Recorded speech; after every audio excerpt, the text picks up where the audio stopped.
So I'm making this video today to kind of react to or share my opinion about a particular issue I've been seeing on social media. There was a Canadian who posted that their colleague, who is a Nigerian, had newly arrived in Canada, was complaining that what they found in Canada is not exactly what they expected.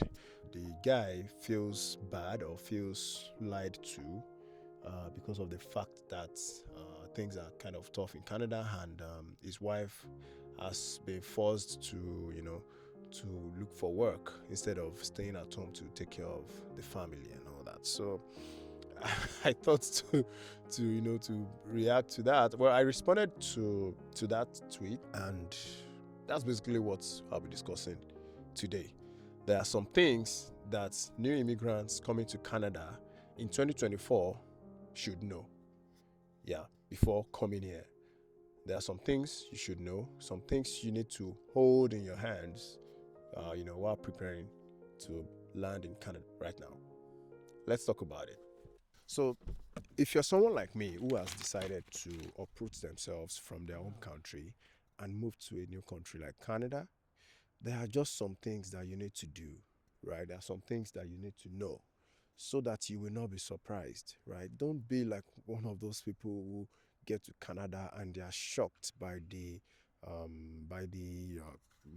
cost of living or by the weather and all that. All the information you need is online. In fact, for almost every country in the Western world nowadays, post-COVID, things have changed. Canada is not the Canada of 2019, not the Canada of 2015. Things are quite expensive now. The economy is there's a serious meltdown, serious issues. Housing is expensive and all that. So make sure you do your research so that you don't get here and you're surprised. When I see these people ranting online and saying, "Oh, it's false products and all that," I say you probably did not look well enough before you took the leap. Because if you looked well before you took the leap, you would have seen it. It's not hidden. Of course, you'd say, "Oh, influencers only show the beautiful part of Canada." Of course, myself, I'm standing here because it's colorful, it's the fall season. However, the truth is still there. If you look well enough, you'll find all the information you need online. For example, it's no longer news that Canada of today is very expensive, right? It's costly to live in Canada. Cost of living is high. I made a video about cost of living, or how much you can get, the kind of rent you can get for $1,500 recently. I'll link it up here. All the information you need is online. For example, if you have decided to come to Canada, you must make sure that you make a sound decision when choosing the province that you want to land, because that matters a lot too. So do a lot of research. In fact, when choosing the province or city to stay in Canada, cost of living in such places, such province, or in that city should be one of the determinants. In fact, should be a major determinant in for you to choose where you want to move to, the location you're going to be living in Canada. Make sure you go online, go to rentals.ca. You're going to see a lot of analysis of rent there that would help you. Go to Whistle Out. This is a website where you can find information about cost of living in Canada. Whistle Out will show you cost of phone plans, internet plans, and all that. So you won't be surprised. You won't be surprised when you get here. Make sure that you are armed with as much information as possible, and make sure that cost of living is a major determinant of where you choose to live when you come to Canada. So my response to that guy on Twitter is that, look, your wife will work, I tell you. And if you look at it, you may even need to do more than one job. Because Canada right now, because of the cost of living, especially if you live in the big cities, if you live in the GTA or you live in the Vancouver area, you may actually need to do more than one job to survive. That is the reality of Canada today. Because I have seen that a lot of people are coming here with some expectations, learn this now so that you're not disappointed. It's getting cold, so I just had to wear my hat. Another thing I would like to talk about is the fact that if you're coming to Canada, make sure you come with as much money as you can. Look, don't even consider coming to Canada without your proof of funds. And if you're coming as a student, make sure that you come here with as much money as possible. I know that this is not ideal for a lot of people, especially if you, of course, if you're not from a very wealthy background and all that. However, make sure that you plan very well so that you're not stranded. If you look in the news, you'll see there's homelessness in Canada, and considering that this is a very cold place, you don't want to be stranded. So plan well, choose your province and your city wisely, and come with as much money as possible, because look, you're going to need it. That is why the government has always put up a specific amount based on the size of your household. That's proof of fund. You are going to need it. You will need it. Don't even think about it that, well, don't worry, when I get to Canada, I'll fix up, I'll find a way. Don't take that risk, because it's very expensive. I won't even say more than that. Another thing that people coming to Canada newly should take note of is the fact that you're going to have to mingle. There are some kids playing in the park. You're going to have to mingle a lot. You're going to have to put yourself out there, because this is not a place for you to say you want to isolate yourself from people, or you want to be doing me and my me and my wife, or me and my husband, because you're going to need all the help that you can find. You're going to need it, So in Canada, you have to, when you come here as a newcomer now, you have to put yourself out there, relate with people, find a community. If it's a church, if it's a mosque, or whatever your religion is, you have to, find a community, because you are going to need it, So it's not a time for you to say, oh, I want to be on my own, I want to do things on my own. No, you have to meet with people, because by doing that, you'll be able to share your issues with people, and you'll be able to get help.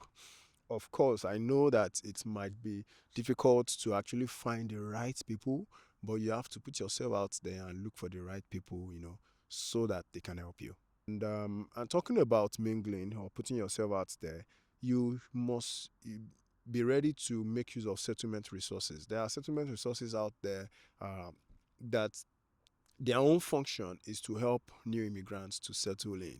Make sure you take advantage of all that, I wanted to cite an example of a friend of mine that came from Nigeria, and he was able to actually get a job because he made use of one of the settlement resources, one of the agencies that actually help immigrants to settle in Canada, and they were able to help him to get a job. So it's coming to Canada, you must be willing to open yourself up to opportunities, make use of settlement resources. Don't sit down at home and be doing, I'm searching for jobs only on LinkedIn. No, you're going to need to network with people so that you can get referrals, because in Canada, referrals are very important. If you're coming to Canada as a new immigrant in 2024 or beyond, you must be willing to learn a skill. I know it might sound like, why do I need to?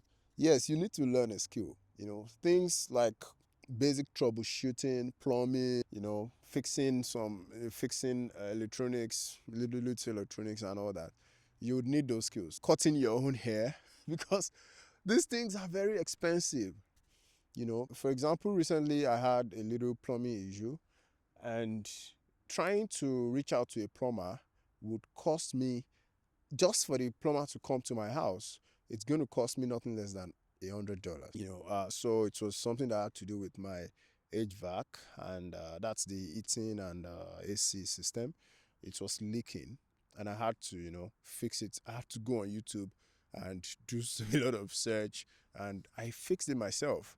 But if I was going to reach out to a technician to come fix that for me, I wouldn't have spent less than $100. So you can imagine, skills are very important. Don't come to Canada without knowing how to do some basic things, without knowing how to drive, if you get here, you're going to spend a lot of money to learn how to drive, So I made a video about basic skills or skills that anyone coming to Canada can learn in order to earn extra income and in order to save some money. You can watch it. I'm going to link it somewhere here. Make sure you also watch that. So take your time, learn some skills before coming to Canada. It's going to help you. It's going to help you. Okay. And lastly, I want to share that you have to overcome the fear of missing out. FOMO is real in Canada. And if you, as a newcomer, if you get trapped in FOMO, it won't be nice. For example, you see people driving nice cars, see people who, bought really big, beautiful house, and you think, oh, I should do that too. Well, you don't know their financial situation. You don't know how they are financing those things. And you don't want to compare yourself with them. Else you'll be sad. You'll be sad though. You won't be happy. You won't be happy. You think that you are being left behind. But you don't know. You don't know what the interest rate is on their loan, on their mortgage for that house, on their car loan. You don't know what the interest rate is. So you don't want to be trapped in, you don't want to get yourself trapped in that, So do your thing. Of course, I said you should mingle with people, you should put yourself out there, but it doesn't mean you should now get trapped in fear of missing out. Because if you're trapped, before you know it, you have so much debt on your neck and you're just you're struggling, So if there's only one thing that you're going to take from this video, what I would say you should take is that make sure you do as much research as possible about the city you want to move to and all that. I would also advise that, don't say you want to go to the big cities. There are so many places. Canada is so big that there are so many places you can move to and you're going to thrive. Everybody cannot live in the Greater Toronto area or in the Vancouver area. Some people have to move to those other places that are not so popular and you still thrive there, right? Just make sure that you find a place that is fitting to you based on your budget, based on your lifestyle. Another example I like to cite is the fact that if you're in a career line or you're looking to get into a job that does not really require you to be near the big city centers, you don't have a business in the GTA. If your work is such that you can do remotely, find a city that is not so expensive and move there, and do your work remotely. So that's just it. I believe this was just a quick chit chat and I hope you enjoyed it. Do well to like the video, subscribe to my channel, and I'll see you in the next one. Bye bye.